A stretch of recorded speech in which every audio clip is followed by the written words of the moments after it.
he lies nonstop.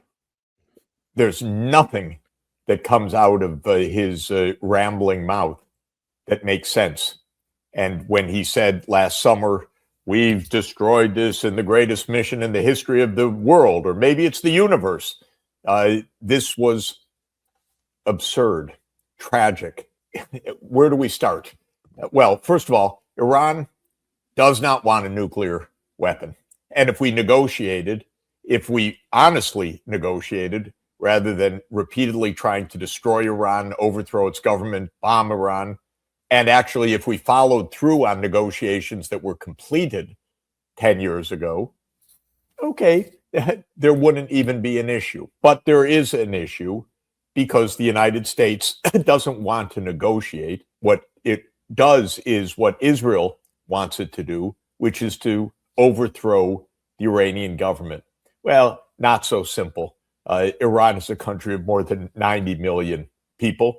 And the idea that the United States says, you're gone, and they're gone is completely delusional of a delusional Israeli government and a delusional U.S. that is somehow in thrall to the Israeli government. When they bombed last summer, what could it do? What did it really do? It may have damaged a site or two, but Iran has enriched nuclear material, not a bomb, but it has enriched uranium. Why, by the way? Well, it was abiding by strict limits until Donald Trump ripped up the agreement in 2018. Then it started to inch up a little bit above those agreements to say, aren't you going to come back and actually honor what you promised? And then Israel absolutely recklessly attacked Iran at its Natanz nuclear site. And so Iran ratcheted up its enrichment. And then we, because we're just nonstop propaganda, say, oh, you see what the Iranians are doing. Not what Israel's doing, attacking, assassinating Iranians, threatening, not what the United States is doing, ripping up agreements that have already been negotiated. No, if Iran does anything in response to say, you shouldn't do that, oh, you see how evil they are. It's a game. It's a propaganda game, because the real idea here is that Israel wants military hegemony over the Middle East. The roughly 10 million people in Israel want, or their government leaders, who are nasty people, want military hegemony over hundreds of millions of people in the Middle East. And they expect the United States to deliver that. And our Congress is completely sold out to this. So when Trump mentions Iran in the State of the Union, the Congress on both sides, the Republicans and the Democrats, stand up and cheer because they want to make sure those campaign contributions come in. And so this is what's going on. No, he did not destroy a capacity that Iran doesn't want, but bombing it for a few days didn't destroy it at all. When they did that, it was a cheat because, by the way, if one recalls, we were in negotiations last summer about the same issue. And we were supposed to go to the 6th round of negotiations, which the U.S. negotiators had characterized as positive. And this was supposed to take place in Oman. I think it was June 15, 2025, if I remember the date correctly. And on June 12, just before the next round of negotiations, Israel goes to bomb them. And the United States says, that's great. We'll come in and we'll join you in the bombing. I can't use the words I'd like to use on your show. This is so dangerous, reckless, and incoherent. It's just hard to know where to start on this. This is our lives. This is the planet on the line. And this is absolutely, it's not even, juvenile doesn't even put the right words on it. It's just dangerous and reckless lies. But, you know, when you're enthralled to an Israeli government that's just murdered 80,000 people, you can kind of understand there aren't real limits. Israel isn't the beneficiary, but Israel is the root cause of it. This is Netanyahu. This is a lobby, and it works. And if you go back to the Iraq War, it's extremely interesting. The Iraq War was not a war on wrong pretenses of weapons of mass destruction. It was a war on false pretenses, knowingly false. And the campaign about weapons of mass destruction was a PR job. It wasn't a mistake. It wasn't faulty intelligence. It was PR. And it was actually focus grouped in the fall of 2002. The Pentagon did a PR exercise. And who was that? That was a guy named Doug Feith, one of these extreme Zionist neocons. And he was the link to Bibi Netanyahu. And one of the very interesting books that came out of this criminal war is a fantastic book by a real gentleman named Dennis Fritz. Dennis Fritz was a senior Air Force official who in 2002 was told to deploy to Iraq. He said, Iraq? Why should we be deploying to Iraq? And nobody could explain to him why they were deploying to Iraq. So Fritz said, look, I'm not leading my troops into something when I can't even explain to them why their lives are on the line. So he resigned, resigned his commission. Then Feith, I don't know him personally, but despicable in the role that he's played, wanted to write a book afterwards. So he wanted papers from the Pentagon declassified. So they needed a senior person who was knowledgeable about declassification to come in and read the background documents and declassify them. And that turned out to be what Dennis Fritz did. So Fritz went back to the Pentagon in 2005, I think it is, and started reading the papers. And Fritz, as he describes in this book called Deadly Betrayal, says, holy shit, this is a PR war. This is an inside job of Israel. We're fighting for Israel. And Feith is the connection. And he asked me to declassify these papers. I'm reading all of this. I'm seeing all of this. This is a war that they had to figure out how to sell a phony war to the American people. So when you raise that point, it's a great analogy. Right. These are not wars fought because we don't know what Iran is doing.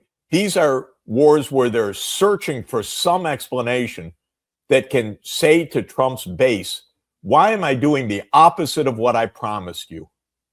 Why am I doing a war that has nothing to do with America's interest, that has nothing to do with Make America Great Again, that is purely for Israel? Why am I doing this? So they're searching for some answer. And then Trump says, oh, they're developing ballistic missiles to attack the United States.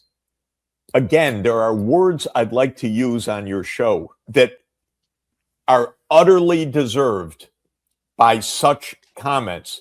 Even our mainstream, lamestream media, which basically never reports anything truthful because they follow the government propaganda, is saying in the last couple of days, no, this is not true. So the lies are just pouring out right now. This is terrible. And I don't know whether there'll be a war, but there very well could be one by the time, we're finished talking, or by tomorrow morning when we wake up, or whatever. His presidency is failing step by step, though gradually. His approval rating is now about 37%, disapproval about 60%. And people are wising up. This guy told us, I'm going to charge those other countries with my tariffs.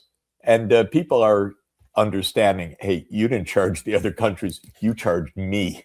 And I paid on average $1,000 every household in this country. That's the average per household, not every household, the average per household. And they're wising up. you taxed me so you could give the biggest tax giveaways to your billionaire friends. So they're starting to understand this. And we've got thousands of lawsuits right now. I want my money back. And Bessent, who's not a nice guy, not a decent guy, can't see any decency. He says, oh, don't expect they're going to see their money back. They just stole it. So how can this be a successful presidency? People don't like ICE shooting people in the streets. Yesterday, a student at Columbia University was arrested out of their dorm and then was released late in the day because everything about the arrest was illegal. They lied about everything. They said they were coming in to find a missing person, plain clothes, lying, everything. People don't like this. We don't want to live in a police state. We don't want to hear lies from our president every day. We don't want to pay taxes because this guy, maybe he believes it. Who knows? But he thinks they're taxing others. We're the ones paying. We don't like that. And he has no right to do it. And the Supreme Court said, no, you cannot impose taxes on the American people, one person. That's not how our constitutional system works. That belongs to the Congress. So now it's just been, since the beginning of the year, completely unhinged. Okay, let's arrest this president. We'll run this country. He just said that I was reading a wire the moment before we got on, that maybe we'll just take over Cuba and bomb Iran at the same time. I don't know if something has really come completely unhinged, what it is, but something's not right, really not right. Almost surely, if there's a bombing for a few days or a week or two, it will accomplish nothing other than killing people and generating a response that could get out of control. The idea that it would lead to regime change and an American-imposed or Israeli-imposed government is complete fantasy. If Trump tried to put boots on the ground, well, there are not the boots and the soldiers there. Thank God for him to try something like that. That really would be the end of his presidency immediately. Correct. So aerial bombing, it's not going to do much except possibly get completely out of control. And Iran is not going to be defeated in a few days of bombing. Maybe people will die, maybe there will be suffering, but it's not going to be defeated. It's a country of 90 million people. It's got ballistic missiles. It's got hypersonic missiles. It's got the ability to close the Strait of Hormuz, which is the waterway, the narrow passage in the Persian Gulf through which about 20% of the world's oil flows by the standard accounting. So, no, there is no strategy here. And generally, the military gets these things wrong. We end up in massive debacles, pushovers like Vietnam end up 10 years and there's no pushover at all. We end up leaving, or Afghanistan or Iraq. It's miscalculation from beginning to end.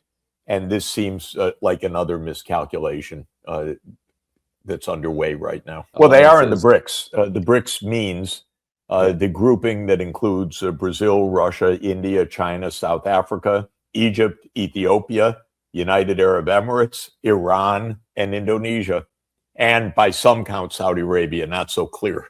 But 10 or 11 countries, by the way, nearly half of the world population, just to mention. And absolutely, Iran is in the BRICS. And Iran is backed by China and Russia. And both Chinese and Russian leaders have been telling the United States, don't do this. It's not good for you. This will not play well. This will not go down well. So absolutely, Iran would be supported militarily. I don't think Russia and China are going to join a war, but I think that they're going to give support to Iran. And The military power that the United States has apparently is good for a couple of weeks or a few weeks of bombing. It's not good for a long war. It's not the kind of massing of troops for a long war. What we read, again, I'm not in the room and I'm not a military expert, but we read that the Joint Chiefs of Staff have advised Trump that his aims cannot be achieved by this attack. But, you know, when you balance, the American people are completely against it.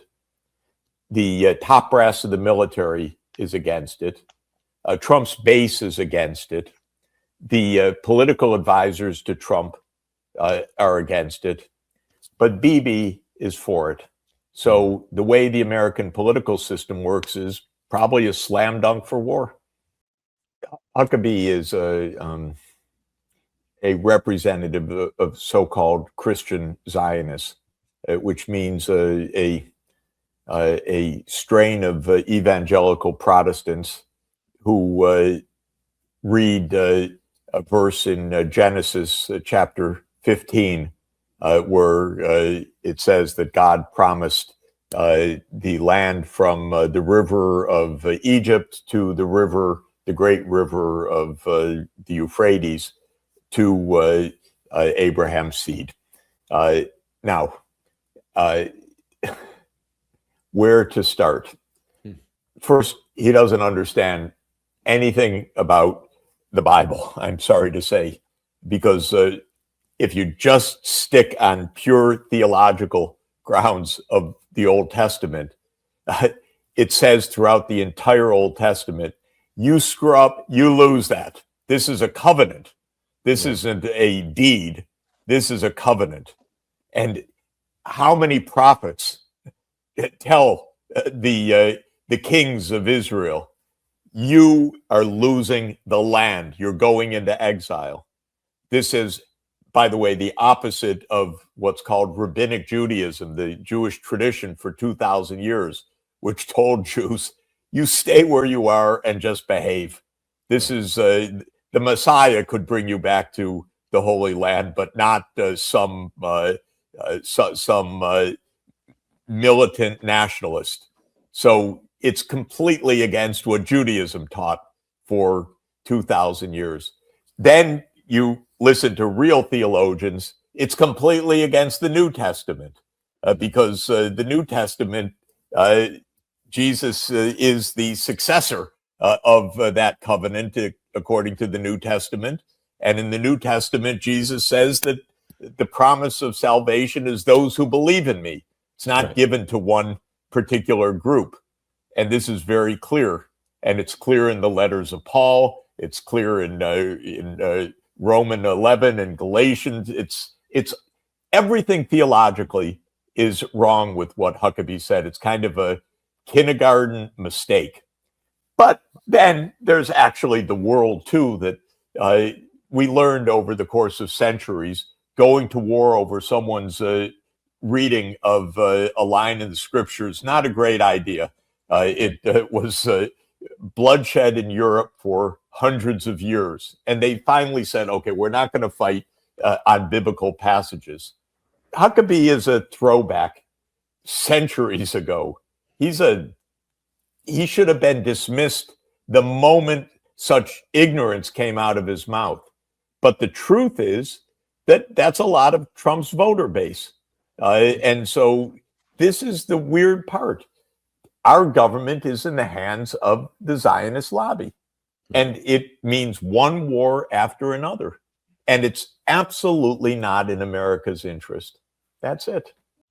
Well, I'd say a couple of things. First, it is a civilization that's 5,000 years old. So it's a very proud, very wonderful civilization that has made huge contributions in world history. Of course, it was called Persia in its old kingdoms. One of the Persian kings, Cyrus, is viewed in the Old Testament basically as even used the word Messiah of the Jewish people, because it's Cyrus who returns the exiled people that were exiled by the Babylonians back to Jerusalem to reestablish the temple in Jerusalem. So he's hailed for this. Now, this is the first point. This is not, it's not a little pushover island that's going to drop into America's hands. And it is a great nation with a history tens of times longer than the United States history. So this is the first point. Second, Iran has been trying to negotiate with the United States for at least 15 years. I know it. I speak to the Iranians. I speak to the Americans. I hear all of this because I work at the UN and I talk at length and have for 15 years. They're trying to negotiate. They negotiated an agreement that would have absolutely done what Trump claims he wants to do, which is to make sure that Iran doesn't have nuclear weapons. They negotiated that. It's called the Joint Comprehensive Plan of Action. It was negotiated in the summer of 2015. There were 6 parties to those negotiations, including Iran. Plus Iran. The 6 were the 5 permanent members of the Security Council. So the United States, Britain, France, Russia, and China, plus Germany, makes 6, and Iran on the other side. And it put the UN International Atomic Energy Agency right there to make sure that there was no breakout to nuclear weapons. Of course, I have to always add, the Iranians said, we don't want them, but the inspectors will be there. Trump, being Trump, illogical, stupid, getting it wrong every time, and listening to Bibi, who's not stupid, just nasty, and dangerous, ripped up the agreement in 2018. So people should understand. After that, the Iranians said, we want to return to negotiating. The U.S. and Israel want to overthrow the government. That's different. That's not about the nuclear issues. That's about Israel's hegemony in the Middle East. Who cares for that? Why doesn't Israel live within its own borders and stop making a mess for all the rest of us? That's what it should do. And that's what this whole issue is. Israel should live within its own borders. There should be a state of Palestine next door, living within its borders. And Israel should not be trying to overthrow the government of Iran. Then there could be peace in the region. Yeah. And by the way, when Rubio said a couple of weeks ago, no, we need to negotiate the big picture, the Iranian foreign minister, Araghchi, gave a speech on the big picture. He did that in Doha.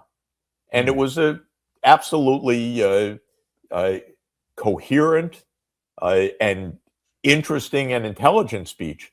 It was grounds for real negotiation. It wasn't even reported in our media. Wow. It's incredible. Not even reported. They want peace. They want to negotiate. They don't want nuclear weapons. But we can't take yes for an answer, this gang. And the reason is that Israel is not interested in negotiations.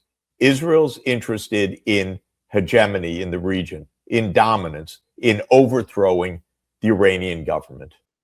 First, I would tell them to stand down because they could achieve exactly the agreement with Iran that they want. Second, I would say end the wars in the Middle East by stopping the U.S. veto on a state of Palestine. The U.S. is the only barrier to peace right now in the Middle East. Strange to say that. Of course, Israel's against a state of Palestine, but they can't stop it. The only one that can stop it is the United States. And the U.S. used its veto in the UN Security Council to stop it. I would say stop that veto. Third, I would say, for God's sake, Mr. President, don't put on a new round of tariffs. You've made enough of a mess. Give back the $140 billion that you took from us through your abuse of power, but don't put on another tariff on phony grounds. this Section 122 that they're using right now is illegal the same way. Right. So don't even dig deeper. And finally, I would say don't tamper with the election in November, not with the election machines. Don't even think about it. Don't even think about federalizing this election. These elections will be run the way America runs them, by the state level everywhere, without you intervening. These are the most important points for America.